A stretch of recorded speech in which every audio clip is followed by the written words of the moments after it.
안녕하십니까. 지난 시간에는 아벨성에 들어온 세바에 관한 말씀을 나누었습니다. 아벨성 사람들은 다윗을 섬기면서 모범적으로 살아가는 시민들이었습니다. 그리고 충성되고 또 바르게 하나님 다윗을 섬겨가며 삶을 살았습니다. 이 성은 어미 같은 성이고 아벨성 사람들은 모범적으로 살아간 시민들이었습니다. 그러나 그들이 알지 못하는 사이에 다윗을 대적하고 거스리는 세바가 들어옴으로 말미암아 그 성 사람들은 죽음 직전에 몰리는 것을 보게 됩니다.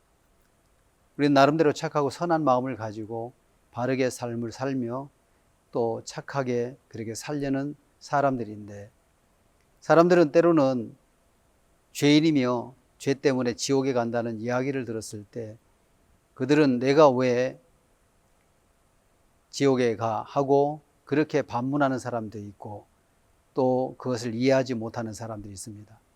우리가 알지 못하는 사이에 하나님을 거스린 아담으로 말미암아 아담이 하나님의 말씀을 거스리고 사단이 넣어준 생각을 받아들여서 이제 하나님을 떠나 죄인이 되었습니다. 그러나 많은 사람들이 자기가 죄인 된 사실을 알지 못하고 살아갑니다.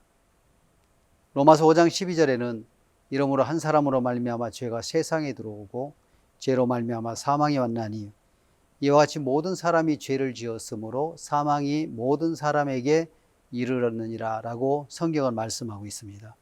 한 사람 아담으로 인하여 모든 사람이 죄를 범했다는 겁니다. 오늘 우리 마음 안에 사단이 넣어준 생각을 따라가는 동안에 우리는 하나님과 다른 길을 가게 되고 다른 생각을 품고 다른 마음을 품고 이제는 그것으로 인해서 하나님의 심판 앞에 설 수밖에 없는 그런 인생이 되어졌습니다. 사람들이 예수님 앞에 나오는 이야기를 생각할 때 두 가지가 있습니다. 어떤 관원이 예수님 앞에 물어봅니다. 선한 선생님, 내가 무엇을 하여 영생을 얻으리까? 왜 네가 나를 선하다느냐? 선한 이는 한 분이시니 하나님 분이시니라 그랬습니다.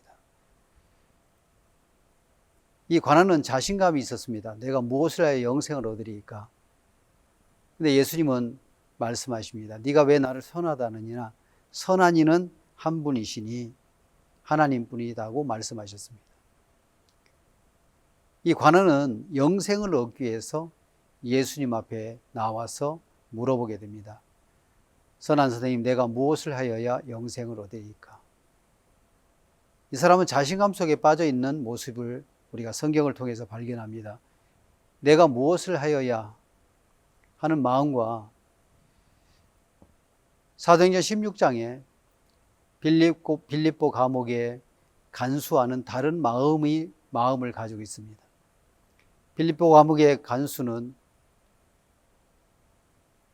이 불가항력적인 형편 앞에서 옥토가 움직이고 무너지고 죄수들은 도망가고 그가 어떻게 할 수 없는 상황 속에서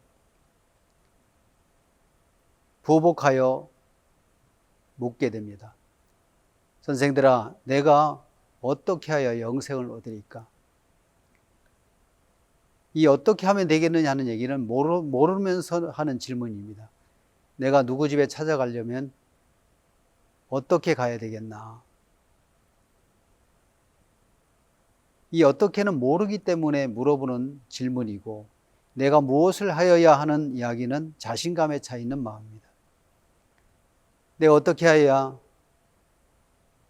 영생을 얻으리까? 주 예수를 믿으라. 그래야만 너와 내 집이 구원을 받으리라. 그에게 말씀을 풀어 전해주니까 믿음을 갖더라고요. 이제 하나님 앞에 나가는 방법이 두 가지가 있습니다. 내가 어떻게 하면 되겠냐? 자신을 신뢰하는 마음으로 나아가는 사람이 있고, 내가 그러면 어떻게 하면 구원을 받을 수 있고 영생을 얻게 됩니까? 아주 영생은 간단하게 기록하고 있습니다. 요한복음 17장 3절에 보면 이렇게 말씀을 기록해 놓고 있습니다. 영생은 유일하신 참 하나님과 그의 보내신 자 예수 그리스도를 아는 것입니다.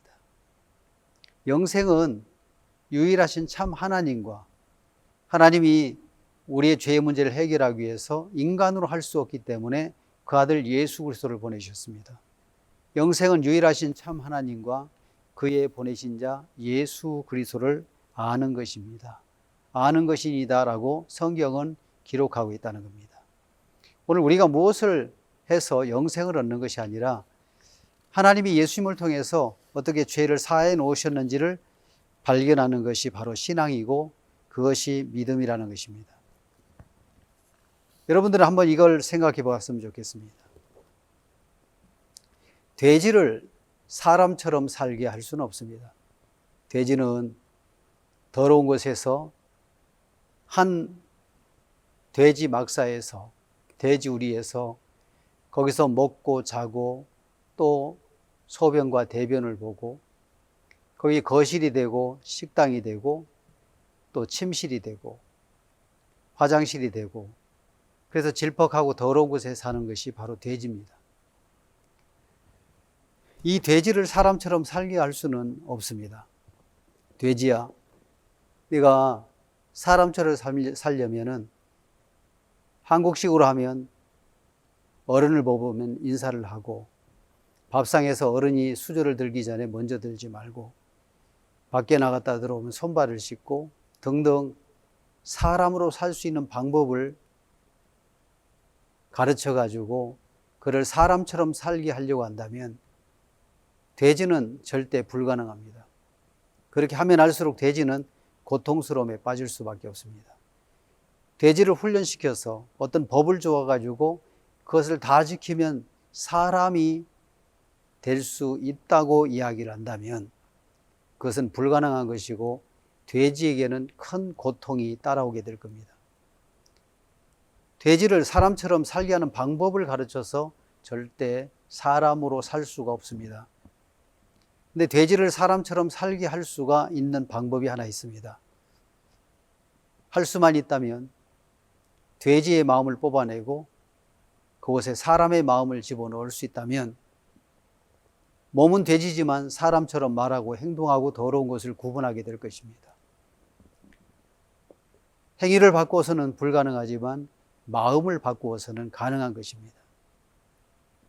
죄악된 삶으로 살아갈 수밖에 없는 우리 인생의 마음에 내 마음을 부인하고 또 나를 빼버리고 하나님의 마음을 넣을 수 있다면 하나님처럼 말하고 행동하고 더러운 것을 구분할 수가 있을 것입니다.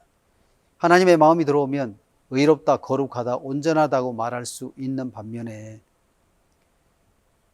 사람의 마음을 가지고 있으면 여전히 죄인되고 더럽고 추하고 악한 사람이라는 것을 말할 수밖에 없습니다. 그래서 행위를 바꾸는 것을 종교라고 하는 것이고 마음을 바꾸는 것을 신앙이라고 이야기합니다. 그래서 우리 마음이 하나님의 말씀 앞에 바뀌어지면 하나님과 똑같은 말을 할 수가 있는 것입니다. 그래서 예수 그리스도의 마음이 우리 마음속에 들어오면 우리 삶이 변화가 되고 예수님으로 말미암아 삶을 살아갈 수 있는 사람들이 되는 것입니다. 이제 이 성경은 우리에게 이야기를 합니다. 로마서 3장에 보면 율법을 주신 하나님의 마음을 우리는 성경을 통해서 볼 수가 있습니다. 로마서에 보면 로마서 3장 19절 우리가 알거니와 무릇 율법이 말하는 바는 율법 아래 있는 자들에게 말하는 것이니 이는 모든 입을 막고 온 세상으로 하나님의 심판 아래 있게 하려 함이니라. 그러므로 율법의 행위로 그의 앞에 의롭다 하심을 얻을 육체가 없나니 율법으로는 죄를 깨달음이니라. 성경은 이야기합니다. 이 앞에 로마서 3장 9절에 보면 그러면 어떠하뇨? 우리는 나으니요 결코 아니라 유대인이나 헬라인이나 다 죄 아래 있다고 우리가 이미 선언하였느니라. 의인은 없나지 하나도 없으며 라고 이 성경은 말씀하고 있습니다. 로마서 1장은 이방인의 죄에 관해서 말씀하고 있습니다. 로마서 2장은 유대인의 죄를 이야기하고 있고 로마서 3장은 유대인과 이방인의 죄를 이야기하고 있습니다. 그래서 성경은 우리에게 말씀하기를 그러면 어떠하니 우리는 나으뇨 결코 아니라 유대인이나 헬라인이나 다 죄 아래 있다고 우리가 이미 선언하였느니라. 도표를 보면 유대인이나 헬라인이나 다 죄 아래 있다고 우리가 이미 선언했다는 겁니다. 하나님이 택함을 받은 사람들을 유대인이라고 하는데 유대인을 제외한 모든 사람을 이방인이라고 이야기합니다. 하나님 우리 인간들을 죄를 깨닫게 해서 예수 그리스도로 말미암아 죄 사함을 받고 하나님의 자녀가 되기를 원하십니다. 유대인은 율법 앞에서 율법을 지키려고 하는 마음을 가지고 살아가는 사람들을 유대인이라고 합니다. 유대인들은 무엇을 깨닫느냐? 율법 앞에 비춰진 자기를 보고 내가 율법을 지킬 수 없는 인간인 것을 깨닫고 거기서 죄를 깨닫게 됩니다. 그러나 이 헬라인들에게는 하나님은 뭘 주었냐면 양심이라는 법을 주었습니다. 그래서 그들은 율법을 섬기지는 않지만 양심을 통해서 그들의 마음에 죄를 깨닫게 합니다. 그래서 성경은 이야기합니다.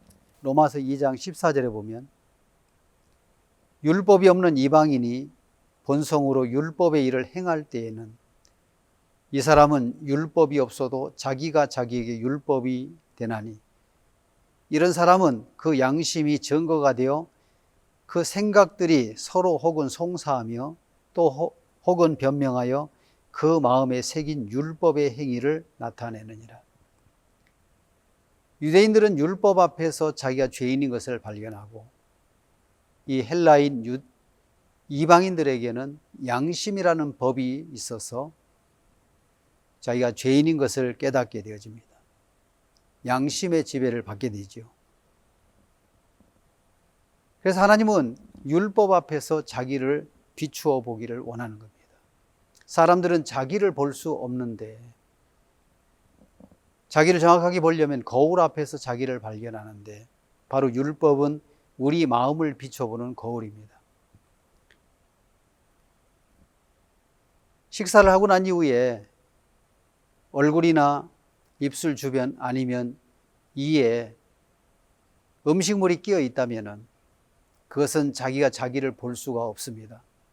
거울에 비춰보면 아, 내가 여기 얼룩이 졌구나. 여기에 김치물이 묻었네. 그리고 이 사이에 음식물이 끼어 있네. 거울을 보고 자기의 모습을 발견하게 됩니다. 근데 거울을 가지고 문질러서 닦는 사람은 어리석은 사람입니다.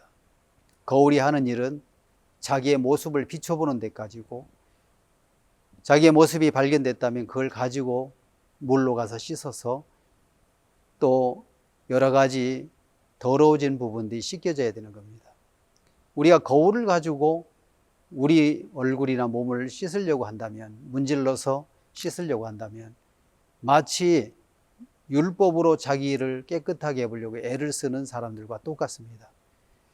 율법은 우리가 하나님 앞에 죄인인 것을 깨닫고 하나님 앞에 나아가서 예수 그리스도로 말미암아 온전하게 모든 죄를 씻고 거룩하게 되는 그런 삶을 하나님 앞으로 돌이켜야 된다는 것입니다. 그래서 성경은 우리에게 율법을 주신 목적에 대해서 기록을 해놓고 있습니다. 로마서 3장 19절에 보면 우리가 알거니와 무릇 율법이 말하는 바는 율법 아래 있는 자들에게 말하는 것이니 이는 모든 입을 막고 온 세상으로 하나님의 심판 아래 있게 하려 하심이라. 자, 율법을 자세히 놓고 1계명부터 10계명까지 하나하나 짚어가면서 내가 이것을 다 지켰는지 하나하나 체크해 가서 이 10가지 계명 중에 하나라도 지킬 수 없었던 사람이라면 하나님 앞에 정직한 마음을 가지고 있는 것입니다. 이 10가지 계명 우리 사람들이 지킬 수 있는 것은 하나도 없습니다. 그래서 이 율법 앞에 시험을 쳐봤을 때 10계명 앞에 냉정하게 자기 마음을 비추어서 1계명부터 10계명까지 조목조목 지켰나라고 자기를 율법 앞에 비춰봤을 때 빵점이 나온다면, 0점이 나온다면 그 사람은 하나님 앞에 정직한 사람입니다. 하나님 율법을 주신 목적은 율법을 지키라고 준 것이 아니고 율법을 통해서 자기가 죄인 된 것을 발견하고 예수님 앞으로 돌아오라고 말씀하시는 것입니다. 그래서 20절에 보면 그러므로 율법의 행위로 그의 앞에 의롭다 하심을 얻을 육체가 없나니 율법으로는 죄를 깨달음이라. 그러므로 율법의 행위로 그의 앞에 의롭다 하심을 얻을 육체가 없나니, 여기서 율법의를 가로를 쳐서 그것을 빼고 읽는다면 그러므로 행위로 그의 앞에 의롭다 하심을 얻을 육체가 없나니 율법으로는 죄를 깨달음이라. 자, 율법으로는 죄를 깨닫게 하시려고 하나님이 우리 인간에게 주신 거울과도 같은 것입니다. 거울은 우리의 외형을 비춰보는 데 있지만 이 율법은 우리 마음이 하나님 앞에 어떤 사람인지를 가르쳐주기 위해서 하나님은 우리에게 율법을 주신 것입니다. 그래서 율법의 행위로 그의 앞에 의롭다 하심을 얻을 육체가 없나니 율법으로는 죄를 깨달음이라 그랬어요.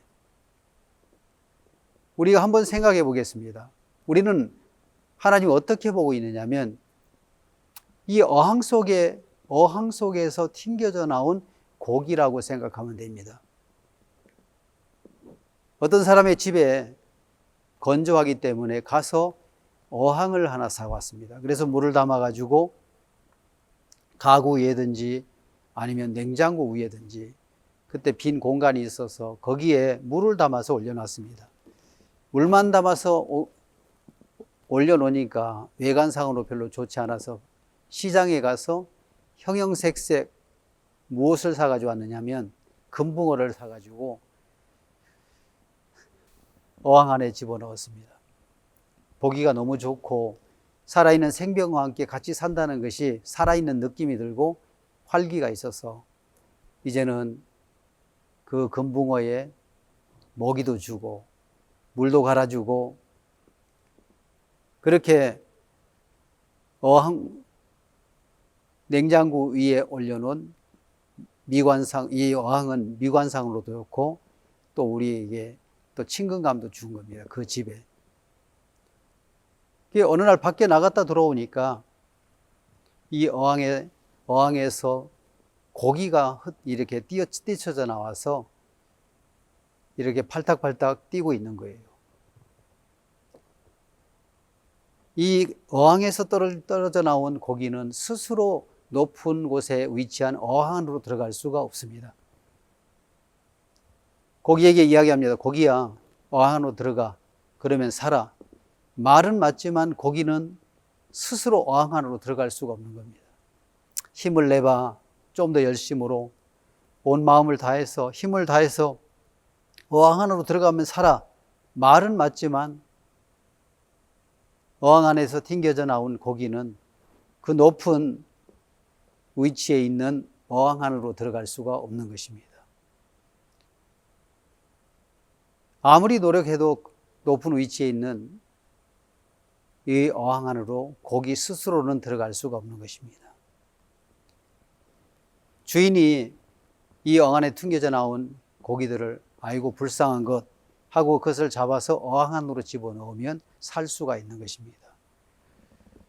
바로 우리는 어항 안에 튕겨져 나온 고기와 똑같습니다.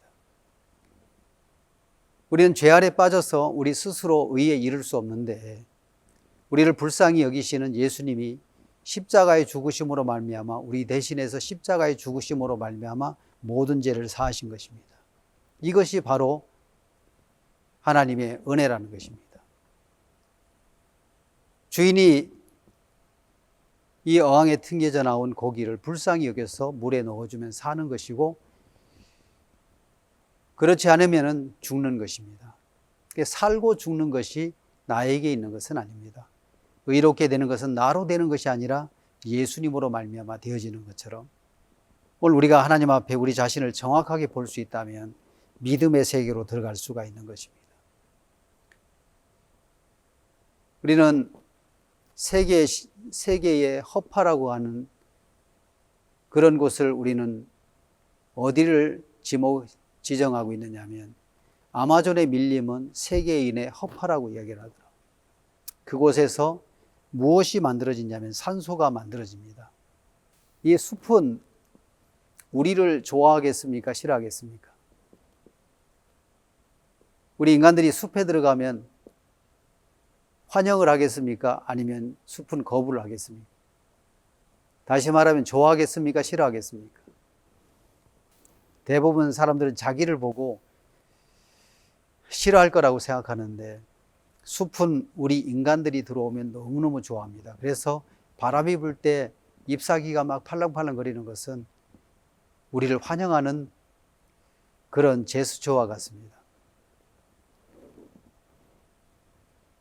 식물은 이산화탄소를 흡수하고 산소를 내보내게 됩니다. 그래서 이산화탄소를 받아들여서 탄소 동화 작용이라고 해서 광합성 작용을 해가지고 녹말을 만들어내고 그 엽록소에서 이 녹말을 만들어내고 탄수화물을 이렇게 만들어내는 일을 하게 됩니다.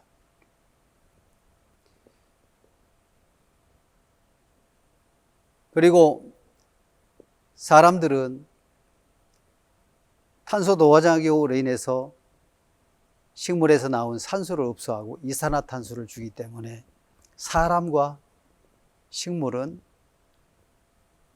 궁합이 딱 맞은 하나의 완전체입니다. 우리가 때로는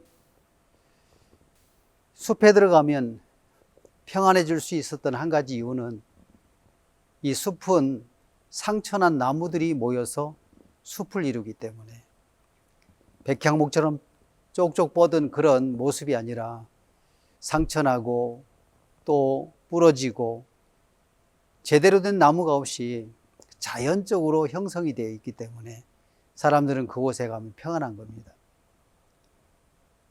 오늘 우리는 부족함이 많은 사람이기 때문에 하나님의 온전함이 우리 마음 안에 있고 우리 삶 속에 있어야 우리가 하나님과 함께 완전체가 될 수가 있습니다. 이 아마존에 개발의 붐이 불어가지고 아마존의 밀림을 개발하는 붐이 일어나서 그곳에는 많은 원유도 있고 여러 가지 목재들도 있어가지고 이 개발을 시작했답니다. 근데 큰 일들을 하기 전에 먼저 길을 닦는데 큰 고속도로를 나무를 운반하기 위해서 여러 가지 밀림에서 나오는 그 나무나 목재나 여러 가지 것을 운반하고 거기에 나오는 석유나 여러 가지 자연에서 나오는 산물들을 실어내려고 큰 도로를 닦았습니다. 이 큰 도로를 닦았을 때 어떠한 문제가 생겼느냐 하면 생태계가 반으로 딱 잘려버린 겁니다. 4차선의 큰 넓은 도로를 닦았는데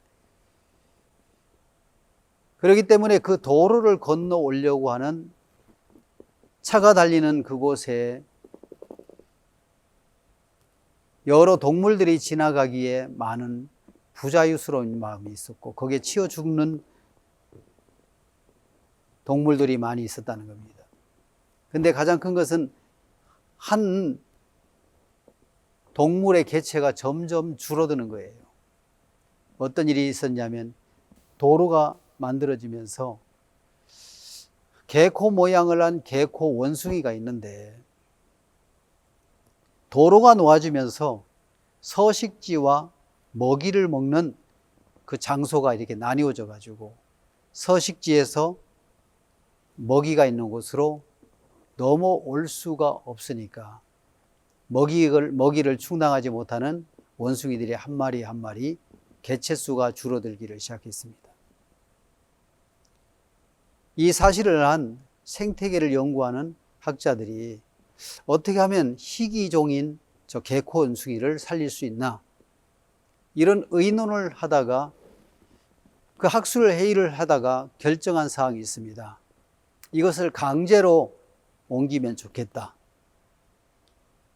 그래서 그들은 이 사나운 이 원숭이를 생포할 수 없기 때문에 유명한 총을 잘 쏘는 포수들을 100명을 고용을 했습니다. 그래서 총알로는 마취약을 장전한 총알을 만들어 가지고 이것을 마취제로 마취를 시켜서 야성을 부리지 못하도록 그들을 잠재워 가지고 이동할 계획을 세운 것입니다. 너무 사납기 때문에 철제로 그들을 담을 수 있는 망을 만들어 가지고 이 100명의 포수들이 마취제 약을 총을 쏴 가지고 마취를 시키면 늘어져 있는 원숭이들을 한 마리 한 마리 철 상자에 실었습니다. 마취에서 깨고 나니까 인간들이 원숭이를 다 어디다 넣냐면 철상자에 넣어가지고 트레일러에다 실려 있는 것을 발견합니다. 야성에 막 울부짖고 우리를 죽이려고 하고 우리를 사로잡아서 뭔가에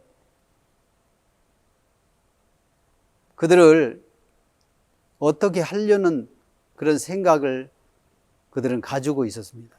그래서 막 울부짖고 괴로워하고 있는데 그 모든 개코 원숭이들을 다 트레일러에 실어서 상자에 가둔 그 채로 그들을 트레일러에 실어서 이제는 먹이가 있는 그곳으로 생태계를 옮겨 주었습니다. 그래서 철제 상자를 열어가지고 그들을 풀어주었을 때 그들은 다시 서식지에서 마음껏 먹고 또 그들이 새끼도 낳고 해서 개체수가 불어나서 이 희귀종인 원숭이를 보호했다는 이야기가 있습니다. 원숭이들은 생각할 겁니다. 사람들이 와서 마취총을 쏘아가지고 기절시켜서 우리를 어딘가 끌어가고 어떻게 할 거를 생각하니까 막 울부짖었는데 그들을 철장에 가둔 것은 그들을 살리기 위함이었습니다. 때로 우리가 죄 속에 빠져 있는 우리들을 율법 아래 가두어서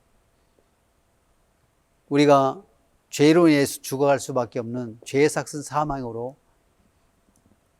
우리가 죽음 앞에 우리를 두어가지고 예수 그리스도로 말미암아 살리려고 하는 것입니다.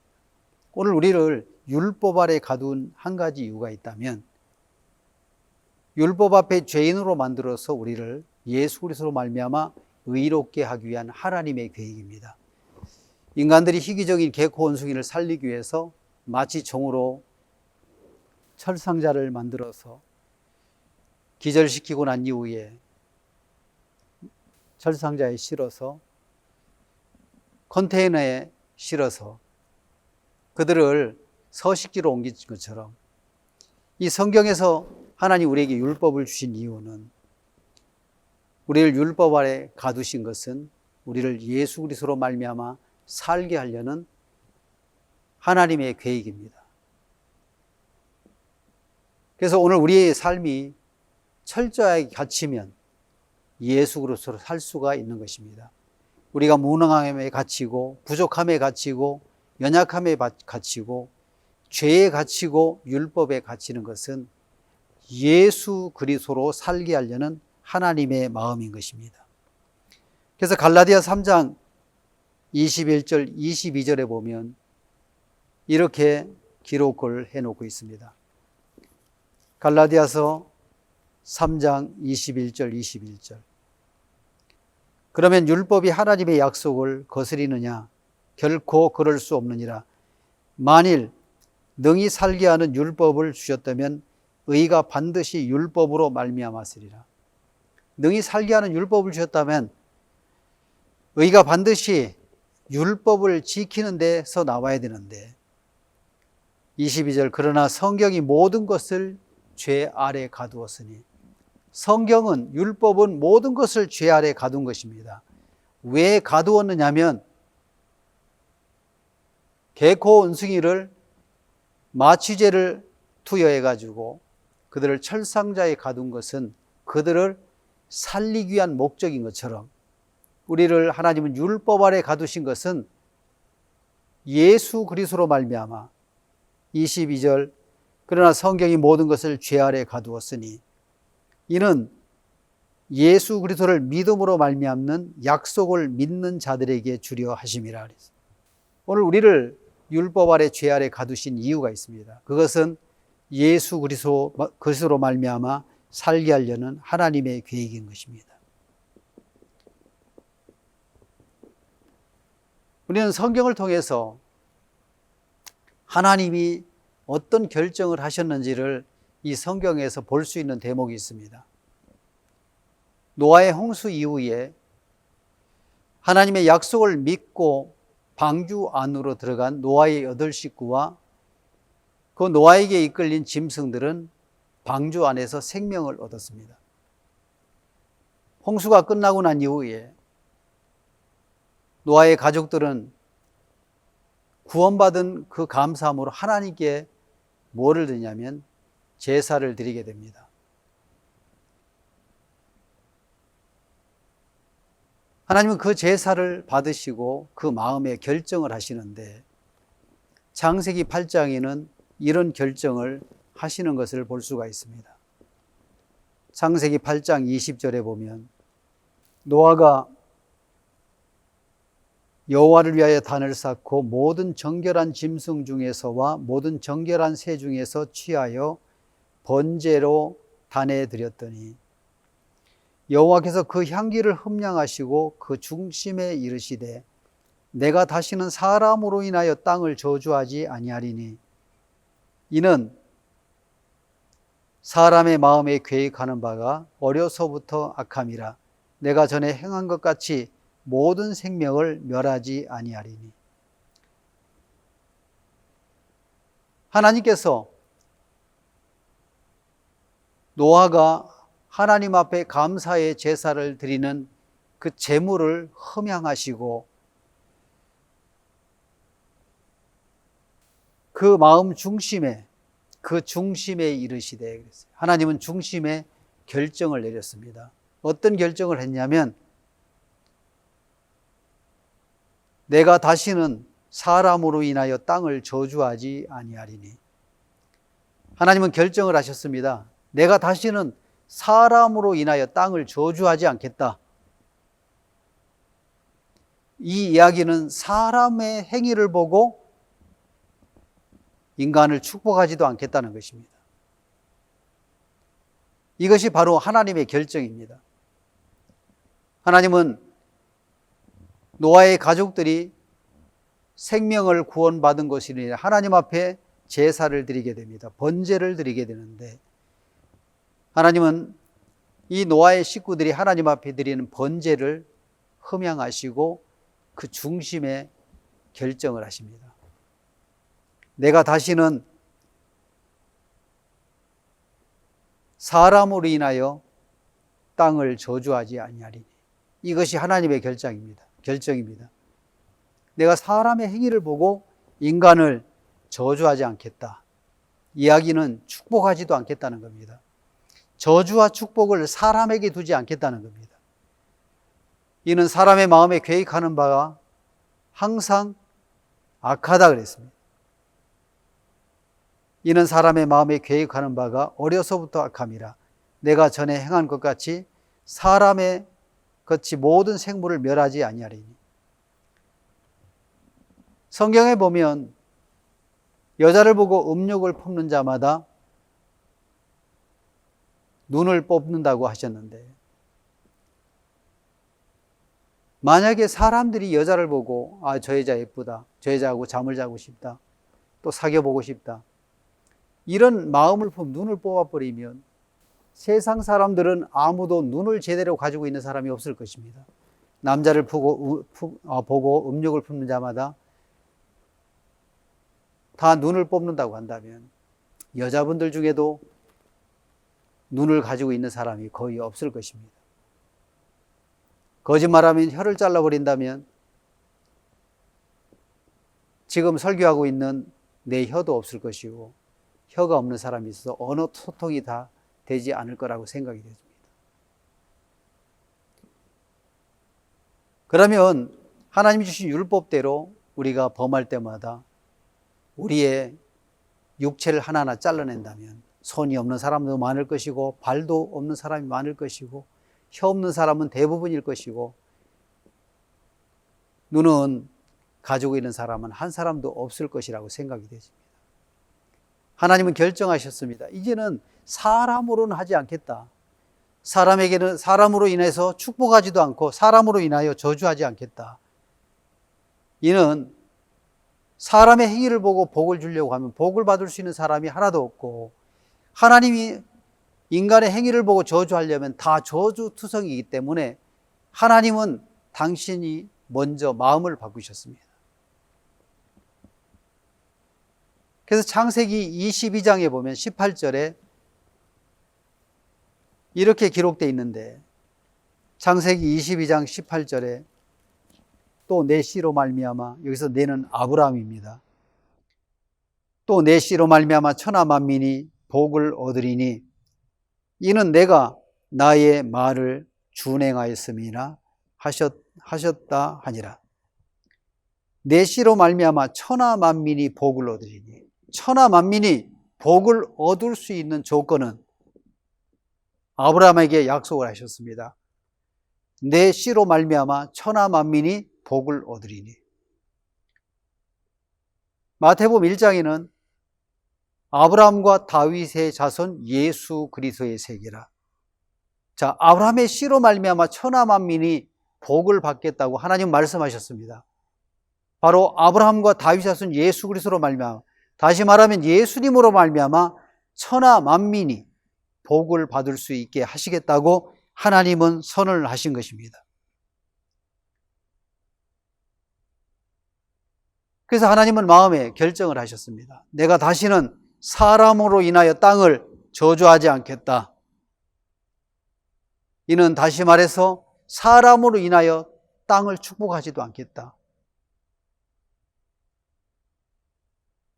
축복을 받고 저주를 피할 수 있는 유일한 방법은 하나님이 선택을 하셨는데 아브라함에게 말씀하셨습니다. 또 내 씨로 말미암아 천하 만민이 복을 얻으리니 이는 내가 나의 말을 준행하였음이니라 하셨다 하니라.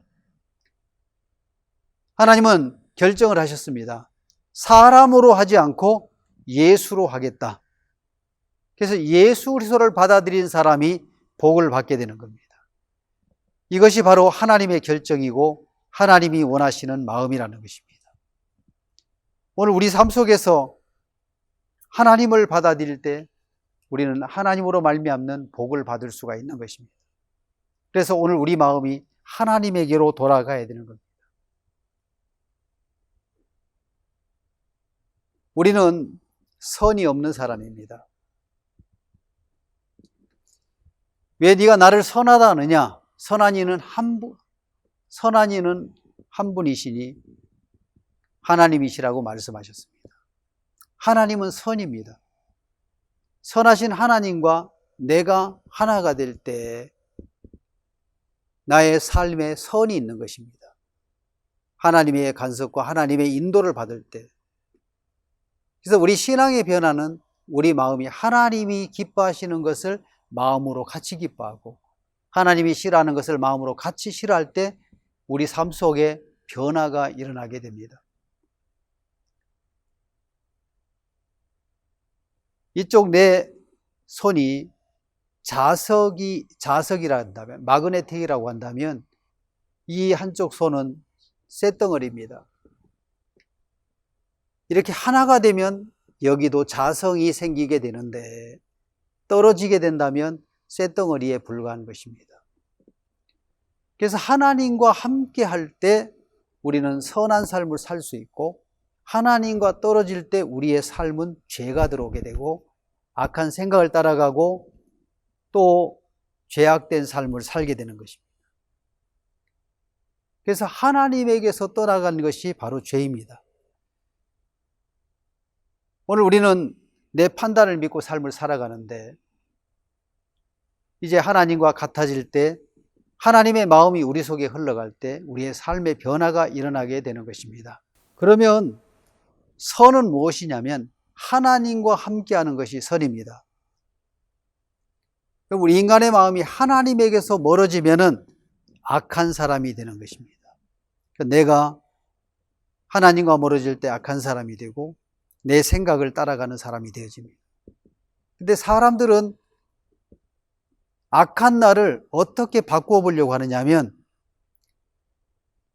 종교적인 행위를 통해서 또 도덕적인 수양을 통해서 선하게 살아보려고 하는데 결국 죄는 하나님을 떠난 것이 결국에는 죄입니다. 하나님을 떠난 자체가 죄이기 때문에 하나님에게로 돌아와야 되는 거예요. 근데 사람들은 선한 행위를 가지고 하나님을 기쁘게 해보려고 한다는 겁니다. 그래서 예레미야 13장 23절에 보면 뭐라고 기록되어 있냐면 어떤 말씀이 기록되어 있느냐면 구수인이 그 피부를 표범이 그 반점을 변할 수 있느냐 할 수 있을진데 악에 익숙한 너희도 선을 행할 수 있으리라. 구수인이 이디오피아 구수넷이라고 말씀하시는 것처럼 성경에 기록되어 있는 것처럼 이제 아프리카의 구수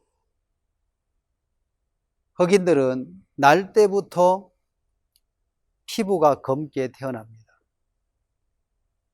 이 타고난 것이기 때문에 구수인이 그 피부를 바꿀 수 있느냐, 표범이 그 반점을 변할 수 있느냐, 할 수 있다면 악에 익숙한 너희도 선을 행할 수 있을 것이다 그랬어요. 그것은 뭐냐면 불가능하다는 얘기입니다. 악에 익숙한 우리도 선한 행위를 통해서 선한 사람이 될 수 없다는 겁니다. 종교는 무엇을 해라, 무엇을 하지 마라 이런 법을 우리 사람들에게 심어놨습니다. 율법이 613가지라 하는데 그 중에 365가지는 하라고 하는 법이고 248가지는 하지 말라는 법이랍니다. 우리는 하나님이 하라고 하는 법도 지킬 수 없고 하지 말라고 하는 것도 우리는 자제할 수가 없습니다. 예수님의 마음이 들어와야 우리는 예수님의 마음을 받아 선한 삶도 될 수 있고 악을 제어할 수 있는 삶도 살 수가 있는 것입니다. 그래서 악한 인간들이 선한 삶을 살 수가 없는 것입니다. 그래서 하나님을 떠난 것이 죄라고 한다면 이제는 하나님께로 돌아가야 되는 것입니다. 사도행전 14장에 보면 이런 말씀이 기록되어 있습니다. 사도행전 14장에 어느 날 바울이 루스드라에 가는데 루스드라에 가서 보니까 날 때부터 나면서부터 한 번도 걸어본 적이 없는 누구를 데리고 오느냐면 안진뱅이를 데리고 오게 됩니다. 그 안진뱅이를 데리고 와서 그 앞에 세우는데 이 안진뱅이는 나면서 안진뱅이 되어 걸어본 적이 없는 자라 그랬습니다. 근데 바울이 하나님의 말씀을 전하는 동안에 바울이 그 말하는 것을 듣거늘 바울이 주목하여 구원받을 만한 믿음이 있음을 그에게 있는 것을 보고 자, 말씀을 전하는데 주목하여 아주 열심히 듣는 거예요. 바울의 말하는 것을 듣거늘 바울이 주목하여 구원받을 만한 믿음이 그에게 있는 것을 보고 저 사람이 구원을 받겠다는 그런 믿음을 발견한 거예요. 어떻게 해서 그가 구원받을 만한 믿음이 있는 것을 보았느냐 하면 로마서 10장 17절에 보면은 믿음은 들음에서 나며 들음은 그리스도의 말씀으로 말미암습니다. 바울을 통해 나타난 하나님의 말씀을 듣는 것을 보면서 저 사람에게는 구원받을 만한 믿음이 있겠구나. 믿음이 있구나. 그에게 이야기를 합니다. 큰 소리로 가라 내 발로 바로 일어서라 그랬습니다. 내 발로 일어서라 하니 그 사람이 뛰어 걷는지라. 그대로 그 말씀을 듣고 뛰어 걸어가고 있는 거예요. 한 번도 걸어본 적이 없는 안준뱅이가 바울의 말을 듣고 바로 일어서서 뛰어 걷는 걸 보면서 많은 사람들이 바울이 행한 것을 보고 그 많은 사람들의 소동이 일어난 겁니다. 이들은 신들이 사람의 형상을 입고 왔다. 그래서 바나바는 스스로하고 바울은 말하는 자이므로 험해라고 이야기를 한 겁니다. 스스신당의 제사장이 소와 화관을 가지고 와서 대문 앞에서 무리와 함께 제사를 하려고 하는 거예요. 저 사람들은 신들의 형상을 입고 온 사람의 신들의 형상을 입고 왔다. 신의 형상을 입고 왔다. 그들에게 제사를 하려고 하니까 옷을 찢고 화를 내는 거예요. 두 사도 바울과 바나바와 바울이 듣고 옷을 찢고 그 가운데 일어서서 소리를 지르고 그 많은 사람들을 책망하는 겁니다. 두 사도 바나바 바울이 듣고 옷을 찢고 무리 가운데 뛰어 들어가서 소리질러 사도행전 14장 15절에 보면 가로되 여러분이 어찌하여 이런 일을 하느냐 우리도 너희와 똑같은 성정을 가진 사람이라 너희에게 복음을 전하는 것은 이 복음의 의미를 여기에 정확하게 기록해 놓은 너희에게 복음을 전하는 것은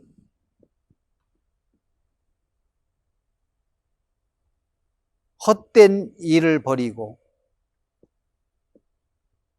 천지와 바다와 그 가운데 만유를 지으시고 살아계신 하나님께로 돌아오라 합니다.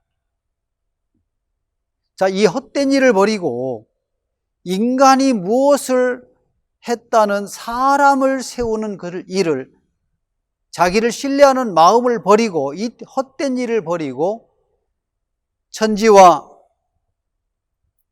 바다와 그 가운데 만유를 지으시고 천지와 바다와 그 가운데 만유를 지으시고 이 만유는 우리 눈으로 보이는 것, 눈으로 보이지 않는 것. 손은 눈으로 보이지요?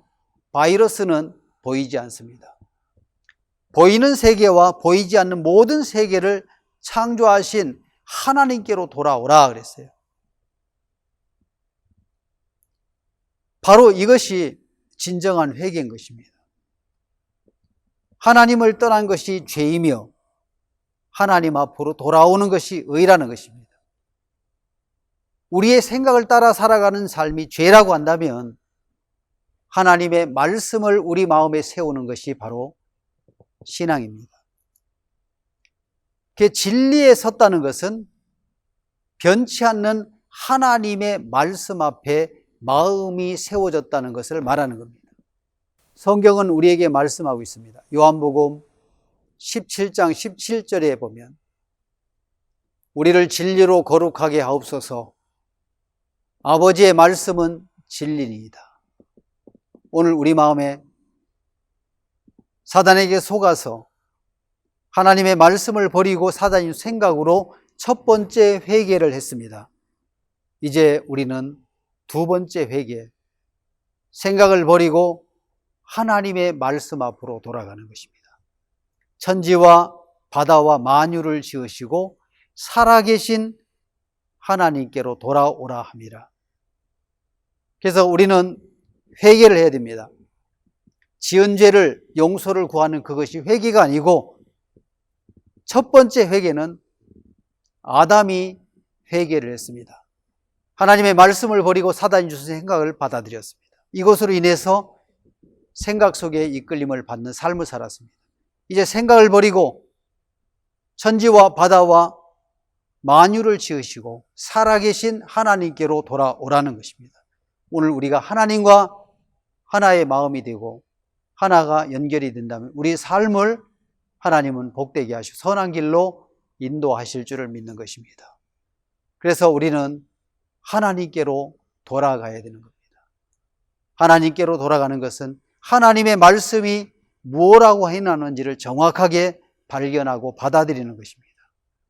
그래서 성경은 이야기합니다. 그러므로 율법의 행위로 그의 앞에 의롭다 하심을 얻을 자가 없나니 율법으로는 죄를 깨달음이라.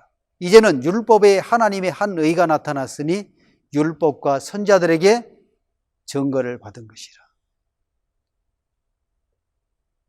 로마서 3장 23절에 보면 21절 보면 이제는 율법에 하나님의 한 의가 나타났으니 율법과 선자들에게 증거를 받은 것이라. 곧 예수 그리스도를 믿음으로 말미암아 모든 믿는 자에게 미치는 의인이 하나님의 의인이 차별이 없느니라. 자, 모든 사람이 죄를 범하였음에 하나님의 영광에 이르지 못하더니, 모든 사람이 죄를 범했습니다. 아담 안에서 모든 사람이 죄를 범했어요. 모든 사람이 죄를 범하였음에 하나님의 영광에 이르지 못하더니, 24절 그리스도 예수 안에 있는 구속으로 말미암아 하나님의 은혜로 값없이 의롭다 하심을 얻은 자 되었느니라.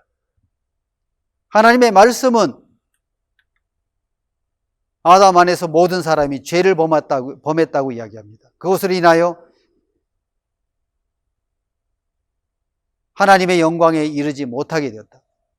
그래서 예수 안에 있는 구속으로 말미암아 하나님의 은혜로 값없이 의롭다 하심을 얻은 자 되었느니라. 우리가 알아야 되는 것은 하나님은 결정을 했습니다. 노아의 가족들이 드리는 제사를 흠양하시고 그 마음 중심에 이르시되 내가 다시는 사람으로 인하여 땅을 저주하지 않겠다. 사람으로 인하여 땅인 우리 인간을 축복하지 않겠다는 겁니다. 저주하지도 않고. 왜냐하면 사람의 행위가 어려서부터 악하기 때문에. 그래서 하나님은 창세기 22장 18절 아브라함에게 말씀하십니다. 내 씨로 말미암아 천하 만민이 복을 얻으리니.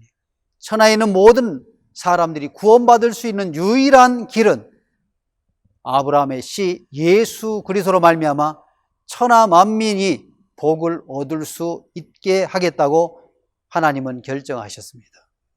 오늘 우리가 나란 인생에서 예수 그리스도에게로 돌아간다면 주님 안에 있는 의를 얻게 되고 또 능력을 얻게 되고 생명을 얻게 되고 그래서 하나님 안에서 행복하고 복된 삶을 살게 될 줄을 믿습니다. 이제 우리 모두가 회개를 해야 됩니다. 죄를 짓고 용서를 구하는 이것이 아니라 하나님께로의 회개, 생각에서 말씀에게로 회개가 될 때 우리는 하나님의 말씀에 우리에게 결정하시는 것을 보게 됩니다. 모든 사람이 죄를 범하였으면 하나님의 영광에 이르지 못하더니 그래서 예수 안에 있는 구속으로 말미암아 하나님의 은혜로 값없이 의롭다 하심을 얻은 자 되었느니라. 예수 그리스도 안에서 값없이 의롭다 하심을 얻은 자가 되었고 그것을 발견하고 마음에 받아들일 때 이제는 죄에서 벗어나서 하나님의 은혜로 값없이 의롭다함을 얻을 수 있는 믿음 안에 모두가 서게 될 줄을 믿습니다. 말씀은 여기까지 드리도록 하겠습니다. 감사합니다.